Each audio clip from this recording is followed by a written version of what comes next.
Today's episode of On the Ground Parenting is made possible by the generous donations of our listeners. To learn more, look in the show notes or listen to the end of the episode.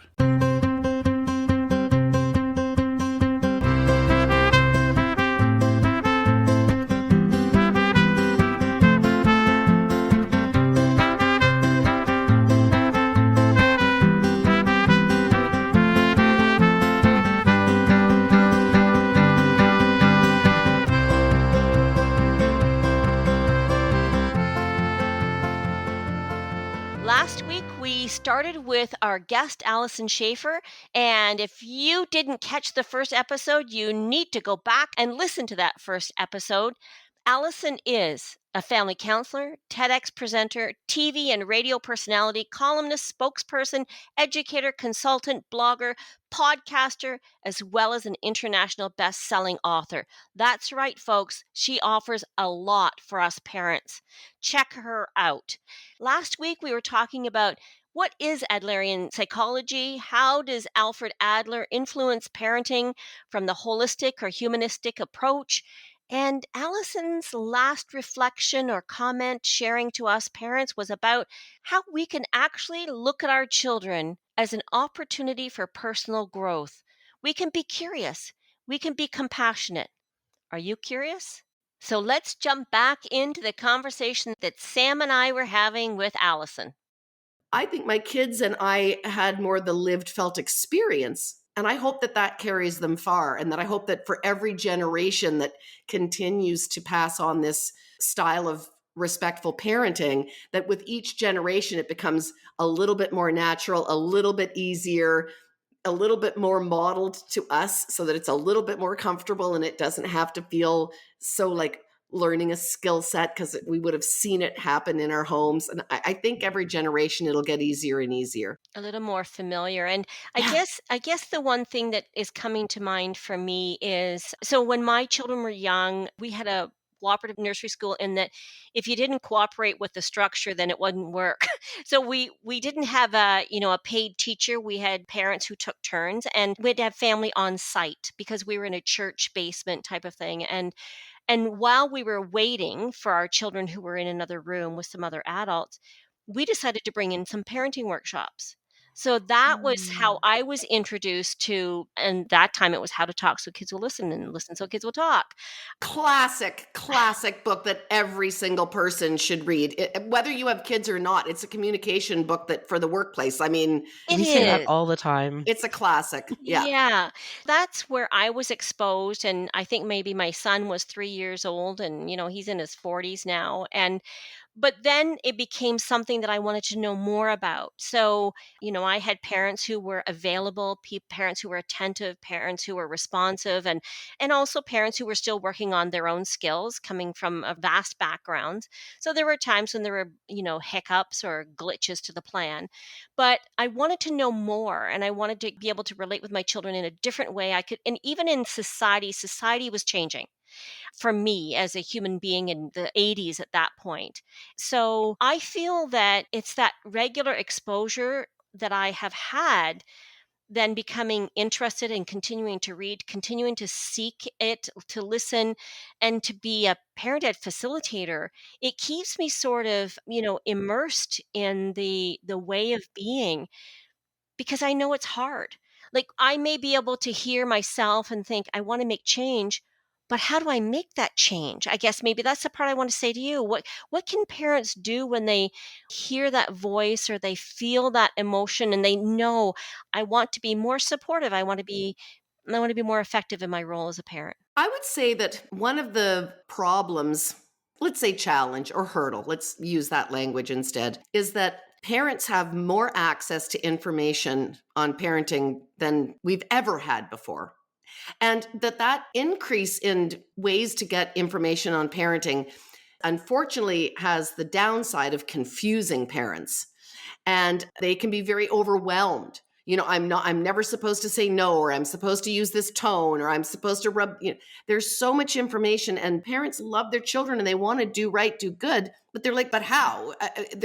Everyone is sort of telling me different things, and it's getting so granular, and they're paranoid. It's like, oh, if I put the fork in the wrong hand, and like they think kids are fragile. They take it almost too seriously.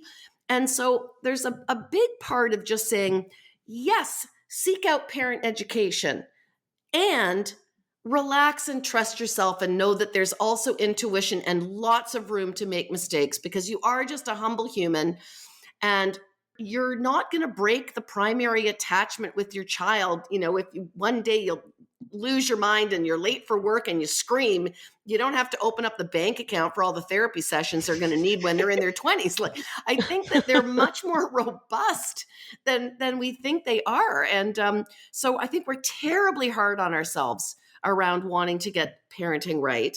So that's one thing. And then the second thing is, and this is where I feel, again, that I'm so thankful for Adlerian psychology, because I feel like in Adlerian psychology, because it's not just about parenting, it's about human beings and how they operate. So to me, it's like having the periodic table. So if I'm reading something from Dr. Becky, or if I'm reading something from somebody else on the internet or whatever, I've already got this framework for how human development works. And I can take that 30-second Instagram reel or that article from the Atlantic Monthly, and I can plug it into this overall framework of how human beings operate that helps me not get overwhelmed, that helps me organize the information. So it's incredibly useful for me so that I can filter through information. And I think if you don't have that structure, I too would be very overwhelmed and not really know what to do with the amount of information that is now available to parents. Yeah, yeah. Mm. Thanks very much. I think that that's very helpful. And I think the word that comes to mind too for me is it helps me to discern. Mm-hmm. Mhm. And I would say too, just while I'm, given a good old marketing slog here for Adlerian psychology, that one of the differentiators, because we talked about it kind of falling into the holistic, firm and friendly style of parenting, but there's another piece that I think is a differentiator that I love teaching, because it really gives parents an incredible amount of aha moments, is this one concept, which is about goal-directed behavior. And if I can just take one quick minute to just help parents understand why that's so important. I talk about in my parenting classes, even if you don't own a dog, people kind of know dog behaviors. And I say, if you have a dog and it is sitting next to the food bowl and the bowl is empty and your dog is barking, what is going on there? How do we describe what is going on with that barking behavior, right? And so when you have a goal-oriented understanding of human behavior, it means that you are doing something in order to make a future occurrence happen. So that dog has been socialized to know that if I stand by my bowl and I bark, you're going to put kibble in it. Mm. And so the dog's motivation is to get fed. Now, Freud would have said it was the hunger drive. It was driven, that it was causative. And so a lot of parents, in hearing other theories of human behavior, will go on in a kind of causative orientation. And we're very focused on what is the usefulness of this behavior. So when you have a kid who says, read one more book, I want one more book, and no, get me a water, no, get my teddy bear. The usefulness is bedtime was supposed to be half an hour ago, but this kid has figured out how to rope in their parent with all these requests that the parent can't say no to. And this child is learning that I can get a longer tuck in if I keep asking for things. And so kids get very wise at watching your behavior. And so for us to take responsibility to say that when there is, I like to call it a mistaken approach rather than a misbehavior. This isn't a kid trying to be bad. This is a kid solving a problem in a very creative, smart way. Oh, say that again. Say that again. It is not a child who is misbehaving to be bad. This is a very smart child who is being a creative problem solver, and they have learned from your past responses what effectively helps them reach their goal. So they don't think about, I'm a good person, I'm a bad person. They say what's effective and what's not effective. And so if I, keep saying, I'm afraid of the boogeyman, and you need to read me one more story, and I need a glass of water now, and I need to have one more pee, and they realize that those are all things that are going to delay bedtime, what kid wouldn't put together that that's a smart way to get more time with you and delay bedtime? They're just smart. And all of that happens at a pre-conscious level. I think that's a really important thing for parents to know. They're not doing this to be mischievous. They're not doing this in an ill-willed way. They don't know why they do what they do. In therapy, we never ask a child, why do you, they can't answer that. Now, I can say to them, do you think sometimes you tell your mommy that you need another glass of water because you'd actually like to hang out with her a little bit longer in the evening? And then you'll see what we call the recognition reflex, where you get the little glimmer. And that reflex is literally the first time that child has the appreciation that something in their pre-conscious mind has come into their prefrontal cortex. Now we can go about making change. But up until that little glimmery, glinty look in their eyes, they honestly did not know why they were doing. So when parents punish them, thinking that they're going to learn, it's such an unfair, they don't know why they do what they do. So say going to your room and think about it, or I'm going to spank you, it's not going to change behavior. So I feel like when I learned about goal-directed behavior, amongst a whole bunch of other things, honestly, Sandy, I thought it was like someone had told me the cure for childhood cancer, and I just could not share that information because it was such a sea change in having compassion for my kids and understanding this dynamic and understanding how what I was doing was actually leading to my kids' misbehavior. And then I was blaming them, how I was part of the dance, how I was participating in giving them a usefulness for their behavior. And it's like, wow, the world needs to know about this. Yeah, and thank you. And it's like it's contrary Mhm. to the contact that they're trying to achieve. Mhm. Yes. Well, what's that old saying, bad press is better than no press at all? The truth of the matter is well-behaved children tend to get ignored because they self-entertain and they whatever. I was a nursery school teacher, and if everyone's like sitting in circle time with their little, when you crossed your legs, we called it putting your mountains up. The one kid who leaves and goes off and starts playing with the blocks, well, you're the teacher. You're like, no, Timmy, come back to the circle. Come on, Timmy. And suddenly all the kids who are behaving look around and say, why is the teacher spending all his time with Timmy? So then the next kid gets up and the third kid gets up. And the next thing you know, you got chaos in your classroom because they learn well-behaved kids get no engagement. And the ones that are off task get all the correction and time and attention. And they don't care. That's engagement. It's better than being ignored, right? Mm-hmm. So we really have to spend more time being super engaged with the behaviors we'd like to see again. Like, look at you putting on your pants all on your own. Look at you. You made it through the whole dinner time and you didn't talk with your mouth full once. That's not usually what kids hear. They usually hear, sit up straight, chew with your mouth closed, don't spill your milk. Usually they get accustomed to being off track and getting corrected because that's the only way they can get on your radar. And especially if there's a sibling competing for time and attention. I was just thinking about that sibling piece because there is such a difference in age between my Yeah. two children. And it really has been very much like raising separate families because my skill level is so much higher now than it was when my 21-year-old was 14.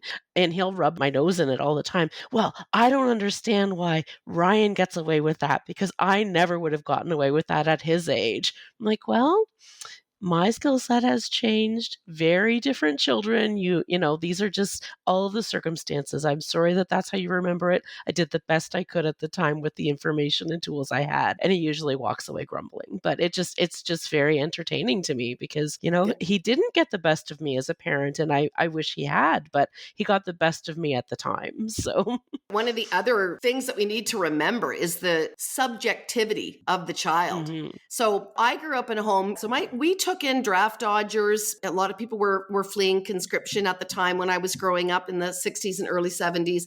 We took in unwed single mothers who were like put out on the street. And so my house was kind of like half of a halfway house, 4 kids. We had, it was a 2-bedroom house. So the people just were kind of in the basement and on couches, but my parents would always take people in.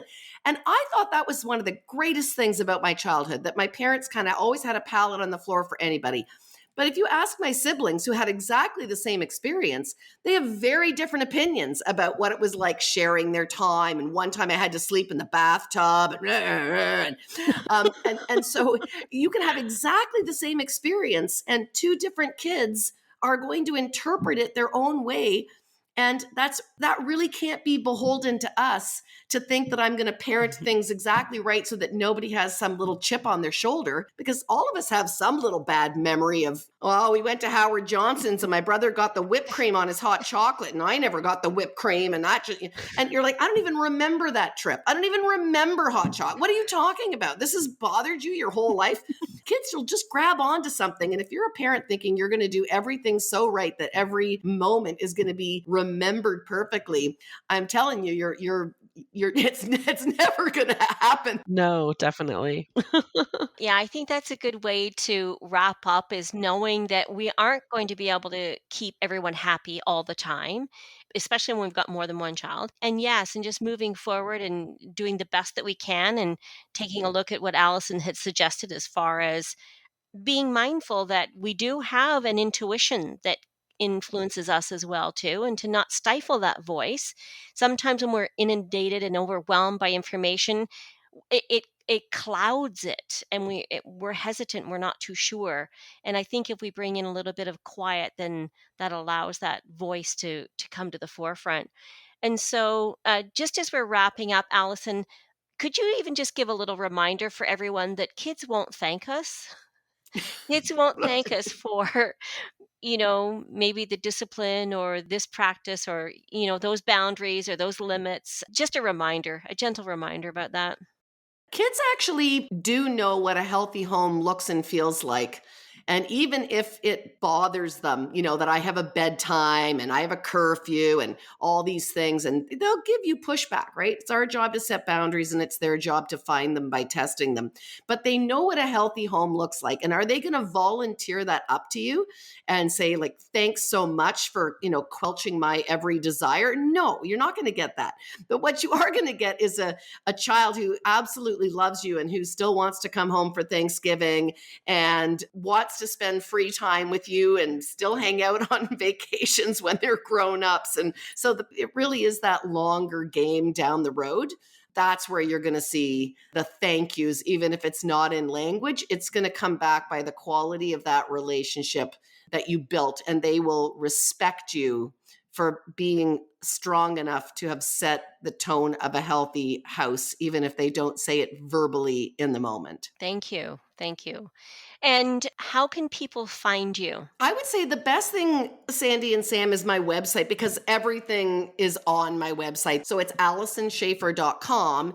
And from there, it has my webinars and my books and my podcast. And there's all kinds of free resources on there for parents. So go pop around, but it's got my Instagram handles and all those things. So land there, and then you can follow me anywhere. That's super. Alison, we really appreciate that you took the time to be with us. This has just been so refreshing and exhilarating. Thank you very much. And we look forward to chatting with you again. Oh, please have me back anytime. I hope I've piqued the interest of parents to want to dig more into this topic and this framework. And whether you learn it from me or some other Adlerian parent educators, it doesn't matter to me. But discovering this philosophy, if I get that word out, then I kind of feel like I'm doing my life mission. So thank you. Thanks for the opportunity. Yahoo. Thanks for joining us. Thank you. Thanks. On the Ground Parenting. We'll see you next week. Farewell.